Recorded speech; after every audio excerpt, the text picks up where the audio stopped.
Well, let me tell you how glamorous my life is. I'm checking into my Southwest flight to Salt Lake City to come to Sundance. I get my boarding pass, it says C on it, which means I'm definitely getting a middle seat, like C50 or something. So I'm getting one of the last seats on the flight.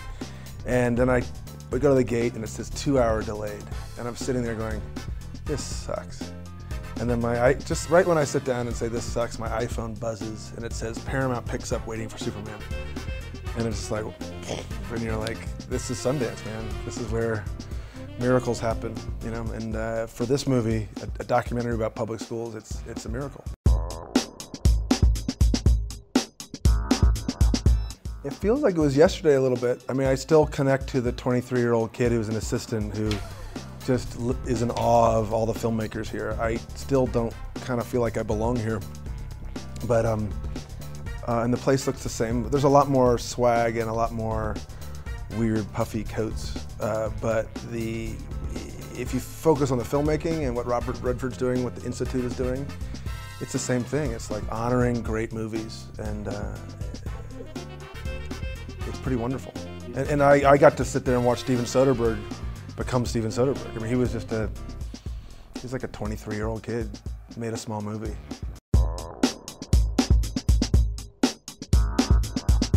Well, that first documentary I made came out of a disaster. I was doing a movie for Warner Brothers called Training Day, and I was fired. And it was I don't get into it, but it was really just wrong and unjust. I shouldn't have been fired. Anyway, I said, screw this, and I bought a little Sony camera, and I said, I'm gonna make my own movie. And I was following these school teachers. And they were heroes, and I saw them doing amazing things, but I saw a system that was not supporting them. And now it's 10 years later, and now I have 3 kids in the back of my car, and I'm driving by 3 public schools to take my kids to a great private school. And that new perspective of the system doesn't get any better. Our schools have been in trouble for 40 years, and we're failing millions of kids every year. And maybe there's a way to make a new type of documentary that addresses this issue. A documentary that's funny and suspenseful and engaging, and really shows everybody that they're part of this problem, and that our failing schools doesn't affect kids down the block, it affects them, you know. I think we did. We made you know, you could hate this documentary, but it definitely is a confronting, funny experience. I'm always nervous, you know. Maybe it's for different reasons. I mean, there's a young boy named Anthony who lives in Anacostia, and I was nervous to interview him. He's the sort of the kid you fall in love with in this movie because you want to get his story right. So it's more of like nerves of how do I tell this story right.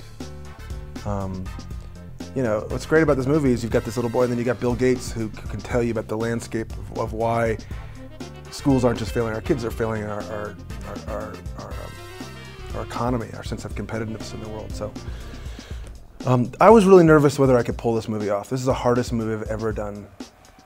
You know, and I would go home to my wife saying, I don't know if I can pull this off. It's just too tough. The school system is too complicated. I'll never get it right. So every time I would interview someone, whether it's Anthony or Bill Gates, I was like, God, I hope I find a way to tell this story. It was a surreal evening. First of all, we just found out the film got picked up. We go in, it's a sold-out crowd, and Bill Gates is in the audience, and John Legend's in the audience, and I didn't know what people would think. And at the end, there was a huge standing ovation, and people were crying and clapping, and Bill Gates came down, and John Legend was there, and just, it was magical. And you know, the only other time I've experienced something so exciting was on Inconvenient Truth. When we talk Inconvenient Truth here, we thought we just had a little film about a slideshow. When we brought Al Gore to Sundance, I realized we were onto something, and that people were really connecting to this issue. Because if you think about it, it's like, who's going to go see a movie about global warming? Who's going to go see a movie about public schools? You can still see it. You're like, what's your movie? Oh, it's about public schools? Oh, yeah, you know, don't give him the fancy boots, you know, down the street on Sundance. But what's exciting is that people are really showing up, and they're really moved by this movie, and they're really charged to see something change on this issue. Well, the good news is that I know all the guys at Paramount because they released Inconvenient Truth. So it's not just a studio that has all this access and all this power to distribute. There's a core group of people that are in it for the right reasons. The head of marketing, Brad Gray, Adam Goodman, head of the feature department, they want to make money and they want to change this issue. And they've seen how it worked on Inconvenient Truth. Inconvenient Truth is an experiment to have a major studio do a movie like that. And they know how it can work. So they are totally psyched to feel their energy, the kind of energy I have, which is like, we can do this. Yeah. It's very exciting. One of the most unexpected reactions I have to the film is that people say, well, you found parents who really care about their kids. And to me, I get kind of angry about that, because if you know any parent who has a kid and you meet them and you meet their kid, you realize that every parent wants something great for their kid. No matter how poor they are, no matter how tough their jobs are, and no matter how tough it is to figure out their own problems. Every parent wants a great school for their kid, a great future for their kid.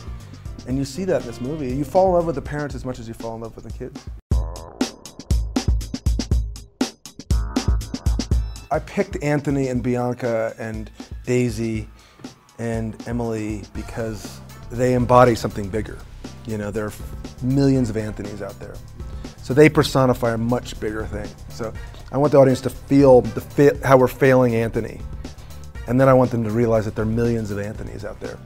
And that what we're doing is not just outrageous, but it's eroding some very critical, important principles that our country is about, giving everyone a chance. And that chance comes from a great education.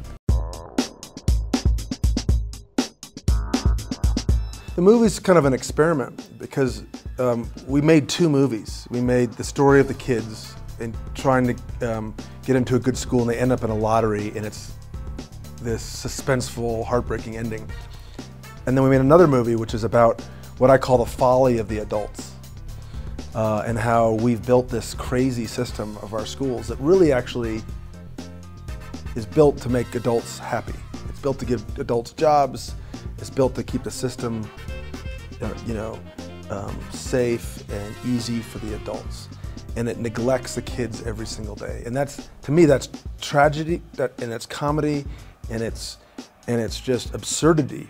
And I thought if I linked those together, this absurdness with this really simple, wonderful aspiration of these good people, that you would have this really kind of strange concoction of a story that makes you just like stand up in your seat and want to do something. The title, Waiting for Superman, refers to, Jeffrey Kennedy says this thing, he says, the saddest day of my life was when my mother told me that Superman was not real. And it wasn't because I believed in comics, he says, it was because there was no one powerful enough to come into my neighborhood and save me. And I think that's what kind of like, the title is about this feeling of like, well, we can't fix our schools, we're gonna wait for some magic moment to happen, or some superhero to come and save us.